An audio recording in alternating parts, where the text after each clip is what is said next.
水塔之眼。自小起，有记忆以来，我就在这社区长大。还记得民国80年代，那时候台湾社会正处在转型期，经济快速起飞，街头总是喧闹不已。公寓前的马路总是车声不断，白天是补习班学生三三两两的脚步声，晚上则是撞球间、卡拉 OK 和宵夜摊传来的吵闹。那个年代，邻居之间的关系比现在密切，谁家小孩功课不好，谁家夫妻吵架，楼上楼下都听得到。我们这栋公寓盖于70年代，如今已显得老旧，外墙瓷砖早就掉落一块一块，楼梯间的灯常常坏掉。顶楼的水塔更是从我有记忆以来就矗立在那里，灰黑色的筒身，偶尔滴着水声。它已经有40年的历史了。外墙的瓷砖斑驳脱落，楼梯间总是透着一股潮湿的霉味，顶楼的水塔更是老旧，常常听邻居抱怨该清却没钱清。起初我没把这些小问题放在心上，直到有一天我在家里照例泡茶。这个习惯是从小就养成的，长辈们总爱说喝茶能清心，所以家里餐桌上总少不了一把陶壶和一叠小茶杯。我把热水倒进茶壶，茶叶翻滚着，熟悉的香气渐渐散开。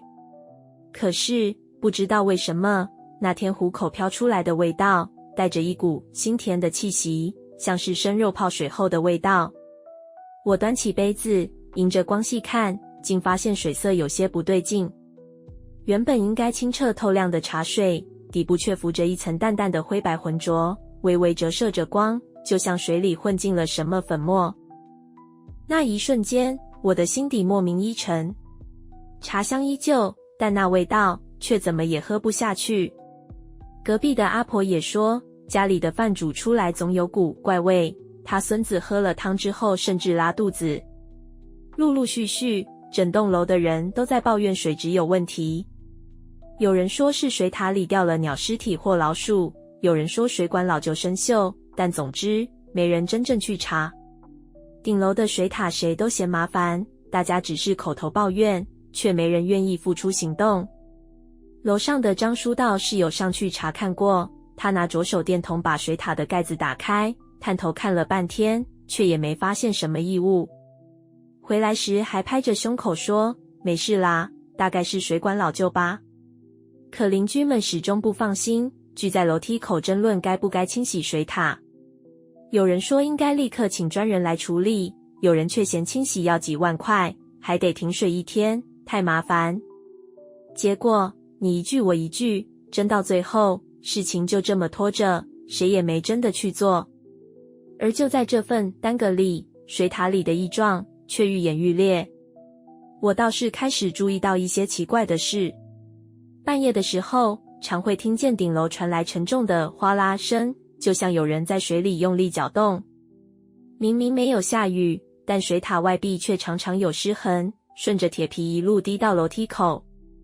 有一晚，我忍不住上楼去看，手电筒的光打在水塔的金属筒身上，反射出一片灰白。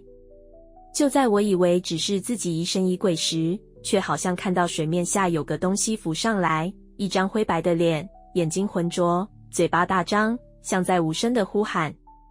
我吓得后退，手电掉在地上，灯光在墙壁乱跳。等我再定睛看时，水面已经恢复平静。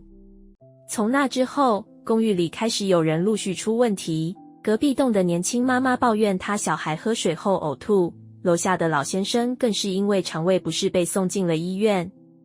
大家开始怀疑，是不是有人在水塔里动了手脚。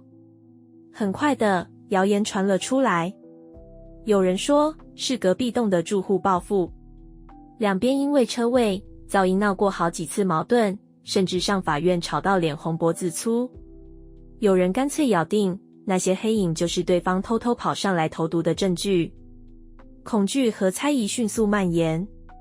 夜里楼梯间空荡荡的，每次经过都觉得有人在背后盯着。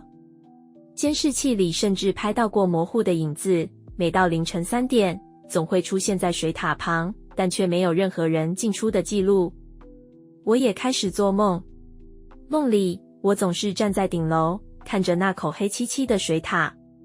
水面慢慢鼓起，伸出一只灰白的手，滴着水，一点一点往我这里爬。他没有拉我，却伸直手指，指着我家客厅的地板。我吓得冷汗直流，醒来后心脏狂跳。那只是梦吗？几天后，一场突如其来的停电，让整栋楼陷入漆黑。我摸黑回到家，却在梦里再度见到那张灰白的脸。这一次，他开口了，声音嘶哑而低沉：“小心，你家的水。”我惊醒过来，立刻跑到厨房，把桌上的滤水壶端起来。水看起来清澈，但底部却有一层白色沉淀物，颗粒细小，像是粉末。心头一寒，我立刻拿样本送检。结果出来的时候，全身血液都像结冰一样，水里含有微量的农药成分。警察介入后，事情才水落石出。投毒的不是隔壁栋的人，而是我们自己栋的一名住户。那人欠债缠身，想逼邻居们受不了搬走，好低价收购房子，再转手变现。然而，让我心里最难以释怀的是梦境里的提醒。我后来才想起，其实在我小时候，家里是有祭拜地基主的。刚搬进来的那些年，长辈们特别谨慎，每逢初二、16，总会在客厅角落点香，摆上3杯清茶，轻声祈求家宅平安。那时候，客厅的墙角还摆着一只小香炉，红漆早已斑驳，但每天总有淡淡的香烟缭绕。我还记得，母亲常提醒我别在那附近玩，说那里是地基主爷爷坐的地方。然而，随着岁月过去，家中的长辈一个个年纪大了，离世了，这样的习俗也慢慢被遗落。小香炉搬进了储藏室，香也不再有人点过。直到这次水塔事件发生，我才惊觉，或许正是被遗忘已久的地基主在暗中提醒着我们。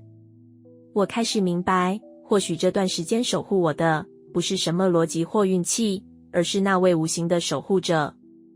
他忌讳污水与不净，见我们受害，才显现异象示警。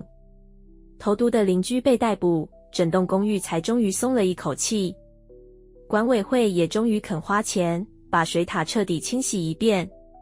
之后，我在客厅特地设了个小供桌，重新奉上香炉。每当点香时，我都会低声道谢，因为我知道，要不是那水塔之眼在黑夜中盯着我，或许我们一家人早就成了新闻里冷冰冰的数字。故事就到这边，喜欢的话别忘了按赞、订阅，会持续创作出更多不可思议的故事。我们下次见。